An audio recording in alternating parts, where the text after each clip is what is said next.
Capek nggak sih parkir tukang parkir liar memang menjadi kontroversi di masyarakat sih. Tapi apakah kalian tahu dari mana mereka itu berasal? Apa yang menyebabkan mereka menjadi ya tukang parkir liar kayak gitu? Nah, mari kita simak sekarang.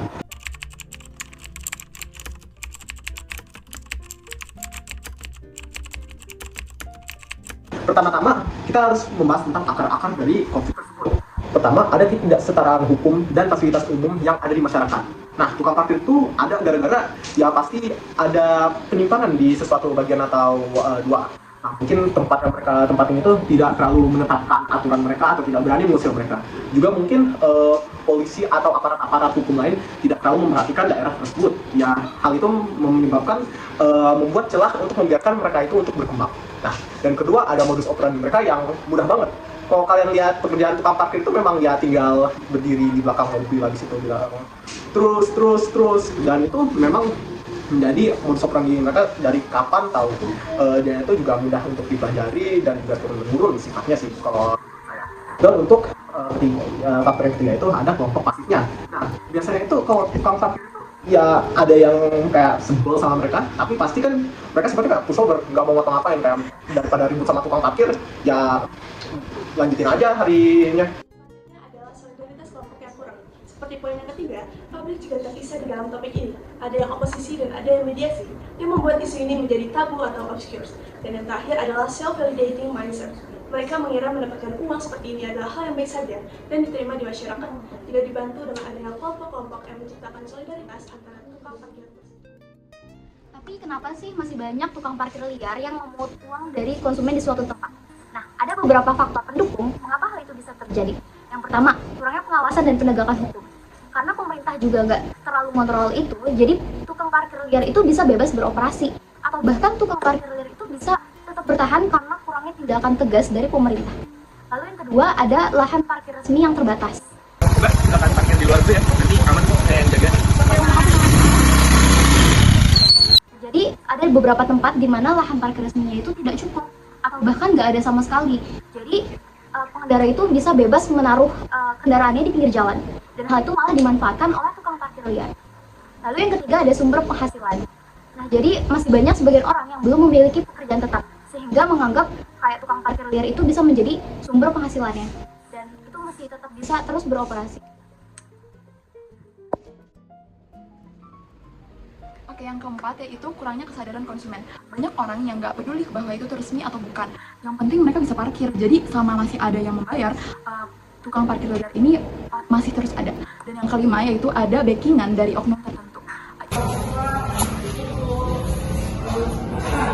Ini yang membuat mereka makin berani karena tidak hanya kayak ada yang melindungi mereka, tapi mereka bahkan dapat sebagian dari uang parkir tersebut. Dan yang terakhir yaitu tingginya jumlah kendaraan, tetapi fasilitas parkir itu sedikit.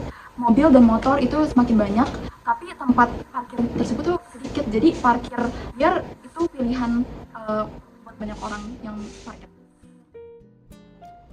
Pemilik lahan atau pemerintah daerah sangat dirugikan oleh parkir liar karena lahan mereka yang digunakan tanpa izin, sehingga mereka tidak mendapatkan keuntungan sama sekali.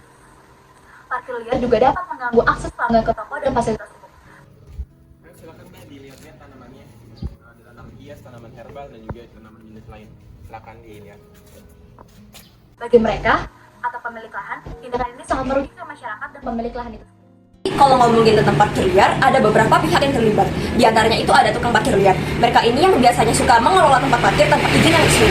Biasanya sih penghasilan utama mereka berasal dari situ. Cuman yang bikin masalah, mereka suka bikin tarif seenaknya dan gak ada jaminan keamanan buat kendaraan si pengendara.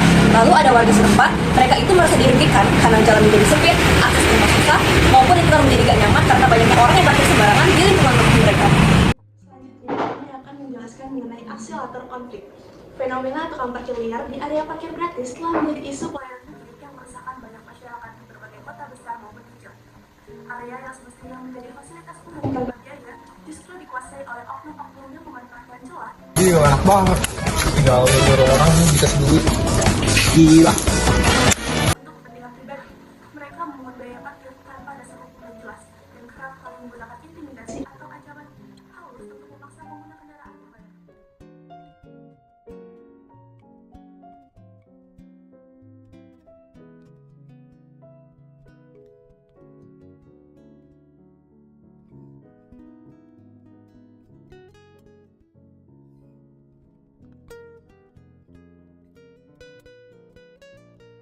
Isu ini bukan hanya sekedar tentang uang receh yang diminta oleh tukang-tukang parkir tersebut, namun tentang menyangkut ketidakadilan sosial, pelanggaran hak masyarakat, lemahnya penegakan hukum, hingga potensi konflik horizontal antara warga dan oknum parkir liar.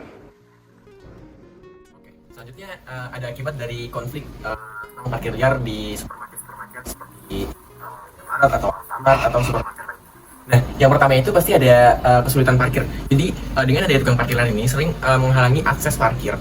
Seperti yang tadinya akses parkir untuk konsumen supermarket tersebut gratis, cuma karena adanya tukang parkir liar ini, konsumen harus mengeluarkan biaya tambahan yang pada akhirnya akan membuat konsumen ini merasa risih dengan adanya biaya tambahan tersebut, dan mungkin itu juga akan menyebabkan konsumen jenuh atau malas untuk mengunjungi supermarket itu lagi. Dan yang ketiga itu ada kurangnya kepuasan konsumen seperti yang tadi saya bilang, yaitu dengan adanya kehadiran tukang parkir liar ini dapat membuat konsumen merasa tidak nyaman, tidak puas saat berbelanja karena mereka itu merasa terganggu dengan adanya tukang parkir liar. Yang keempat yaitu ada pencemaran lingkungan, seperti tukang parkir liar ini suka memarkir kendaraan secara sembarangan, terus menyebabkan kekacauan dan juga adanya pencemaran lingkungan di area parkir seperti dia buang sampah sembarangan atau tidak bertanggung jawab atas lingkungan tersebut. Yang terakhir yaitu adanya kehilangan atau hilang rasa percaya dari konsumen. Seperti jika tukang parkir liar terus ada, konsumen itu bisa kehilangan rasa percaya kepada pihak supermarket karena merasa tempat itu tidak aman dan juga tidak teratur karena tidak mampu menjaga ketertiban lingkungan supermarket yang seharusnya menjadi tanggung jawab pemilik supermarket. Ada nggak sih tapi akibat positifnya dari adanya tukang parkir liar di supermarket gitu? Oke, jadi setelah yang sudah dibahas, di samping dengan dampak negatif juga ada dampak positif. Itu seperti penghasilan tambahan yang pertama. Itu bagi tukang parkir liar, keberadaan mereka bisa menjadi sumber penghasilan tambahan untuk memenuhi kebutuhan sehari-hari. Lalu yang kedua itu pengawasan lebih dalam parkir. Tukang parkir ini kadang-kadang juga sebagai membantu mengawasi area parkir dan mencegah kejahatan, pencurian, pembegalan atau vandalisme, meskipun cara mereka ya bisa dibilang tidak resmi.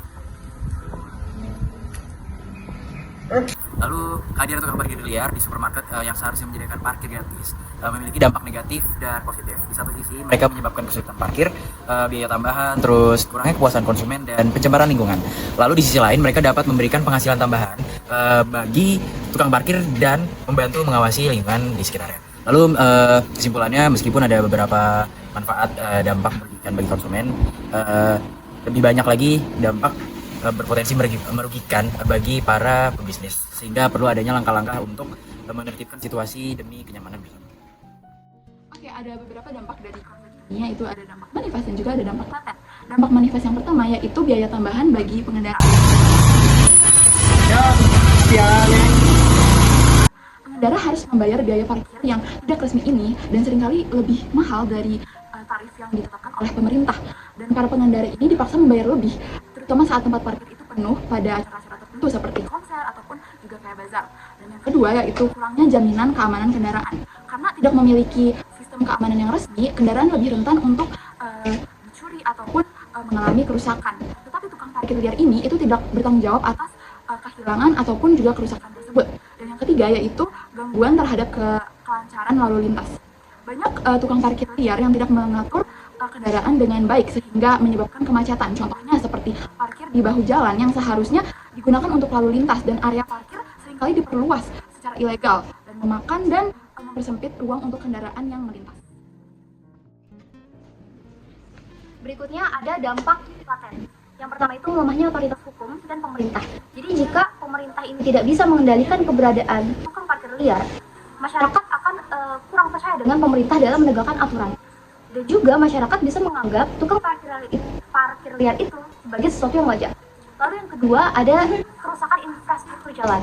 Nah, hal ini disebabkan terdapat tempat di mana itu tidak seharusnya digunakan untuk parkir liar, untuk parkir. Misalnya jalan lalu lintas itu dipergunakan untuk parkir, itu bisa saja menjadi lebih cepat untuk rusak. Lalu yang terakhir ada kerugian ekonomi bagi masyarakat. Jadi hal ini bisa menjadi beban ekonomi bagi banyak orang karena harus ada pengeluaran ekstra untuk membayar parkir karena tarifnya itu tidak stabil. Lalu apa sih upaya pemerintah dalam menangani masalah ini?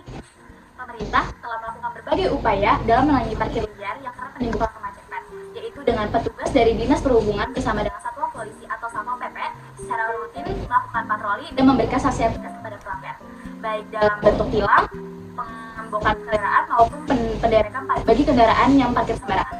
Selain tindakan represif, pemerintah berupaya menyediakan fasilitas yang memadai agar masyarakat memiliki alternatif yang legal seperti pembangunan gedung parkir bertingkat serta penerapan sistem parkir elektronik berbayar menggunakan aplikasi. Yaitu, pemerintah juga melakukan sosialisasi dan edukasi kepada masyarakat mengenai pentingnya parkir pada lahan yang telah disediakan. Melalui himbauan dan kampanye, diharapkan agar kesadaran masyarakat akan terus meningkat. Dengan berbagai langkah tersebut, pemerintah juga terus berupaya untuk menciptakan lingkungan yang nyaman dan tertib bagi seluruh pengguna jalan.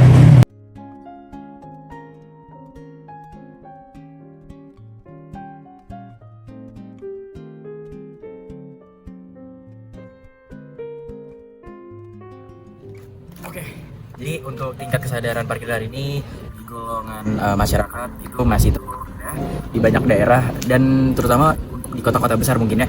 Hal ini disebabkan oleh beberapa faktor seperti kurangnya pemahaman tentang peraturan lalu lintas yang berlaku atau budaya parkir sembarangan yang masih sudah.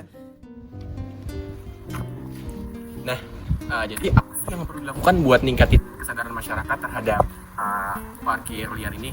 Jadi diperlukan kayak edukasi-edukasi yang terpadu melalui publik seperti kampanye tentang kesadaran lalu lintas lah, tentang sosialisasi aturan parkir, serta beberapa penegakan hukum dengan tegas dan penerapan sanksi seperti tilang elektronik juga atau penggembokan kendaraan. Nah, jadi selain itu juga pemerintah kayaknya harus perlu menyediakan fasilitas parkir yang lebih luas dan lebih nyaman, dan juga yang pastinya kenyamanannya terjamin. Dan juga hal tersebut diharapkan bisa mengurangi kecenderungan masyarakat terhadap melakukan parkir liar, dan juga mengurangi adanya tukang parkir liar di sekitar masyarakat, dan juga masyarakat merasa lebih aman dan lebih tentram.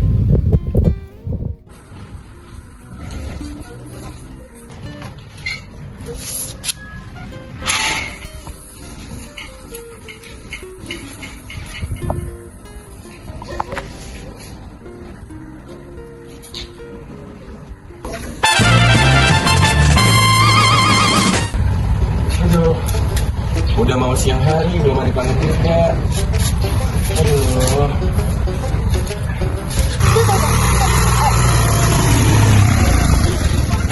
Parkir di sini aman kok mbak, dan juga yang penting gratis.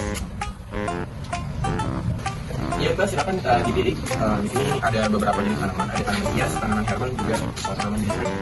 Yang paling bagus di antara itu yang mana ya mas? Kalau nggak tahu tujuannya banyak ditanam apa? Ini harga berapa mas? Ini 1,5 aja. Bisa dinego. Kalau yang ukurannya kecilan gitu ada nggak mas? Jarang dia bisa taruh di meja. Itu yang pas warna biru, yang warna biru itu paling bisa di tempat ini. Yang bisa fleksibel ditaruh di mana pun di dalam rumah juga bisa. Oh ini lebih murah, 200.000 aja. Oh ini nggak bisa 150? Udah best price bang. Yaudah berarti. Oke, saya ini ya mbak, tanamannya udah saya bungkus. Oh iya, terima kasih Terima mas. kasih udah belajar sini, semoga bukan tanamannya ya.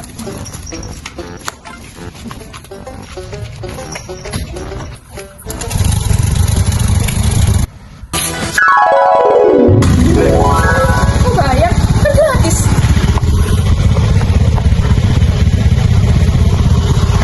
Ya saya nggak gratis neng. Dulu berapa kerja di sini? Oh ada ngomong kan 12% dari semuanya. Yang saya loh. Gak bisa ribut-ribut. Ini disuruh bayar, padahal gratis. Kenapa lu yang parkir di sini? Kan parkirnya gratis. Saya sendiri kok yang jagain. Aku tahu gua siapa. Ini teritori gua semuanya. Ini jalan nenek moyang gua. Udah, sana pergi aja lu daripada gua telepon untuk yang berwajib.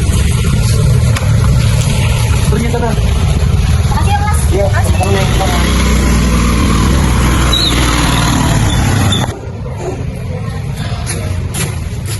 Bro, gimana sekarang? Saudara gua ampas. Enggak ente tuh nggak sampah kayak gua. Bang, tapi kan hari ini bos mintanya di setor. Ya makanya gimana ini? Yaudah deh, coba ngadep bos dulu. Kalau bos sih udah aman ya. Ya, coba. Bos nggak perlu tahu kok. Nanti ya gua ambil besok aja kayaknya bisa kan? Tapi katanya sih sudah nungguin di tempat biasa. Udah bayar berapa bos? Udah coba kita ketemu si bos dulu deh. Mas dalam ini Ini bos, area aman. aman ya? Aman. Ya, jadi habis area. Adik-adik, lu di mana? Maaf bro, kalau buat area yang B sama C tadi udah mulai ketat dan saya juga susah tadi di sananya ampas. Terus kalau kayak gitu gimana? Ya mungkin bisa aja kalau ada dia atau minta Mamat bagi daerahnya atau apa bos. Kompromi lah. Mana sih lo? Kamu tahu? Pokoknya ini udah komitmen dari awal. Enggak ada harus ada. Itu urusan lo harus dapat. Pokoknya kalau enggak sampai nanti itu lu bakal kena. Ya maaf bos. Besokan harinya itu nanti akan lebih maksimal. Hari ini masih bertolongin, tapi untuk kedepannya gak ada lagi. Terus, ya makasih. Kamu kerja bagus ya. Anybody feels the way I do about you now.